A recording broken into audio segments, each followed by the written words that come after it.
tuwing may baha, tuwing nasisira yung mga putang inang ginagawa nilang mga construction sa flood control project na yan. Kasi every year may pera. Kinikita ng mga kurakot pala. Billions.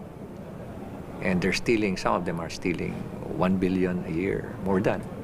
And So- if you're stealing 1 billion a year, you're stealing 2.7 million a day. Wow. And alam mo ba yung dimension ng 1 billion? Kung at 1,000 pesos, that's 5 feet by 5 feet by 4 feet.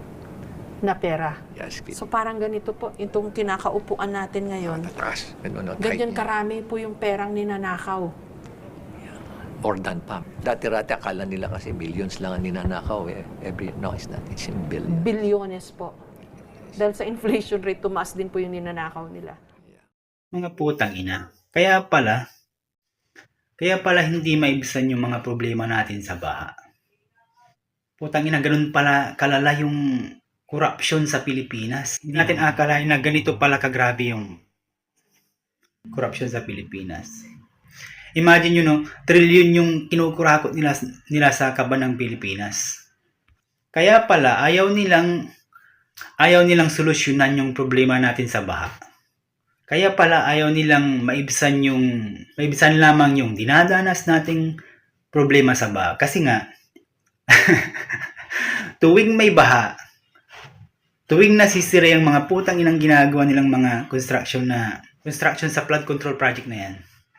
Kasi every year may pera. Mga putang ina, di ba?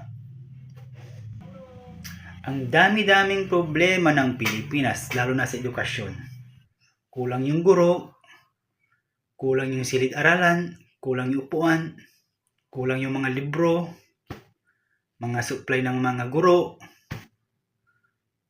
kulang tayo ng mga pulis, kulang tayong mga nurse, yung mga kapwa natin mga Pilipino umaalis ng bansa.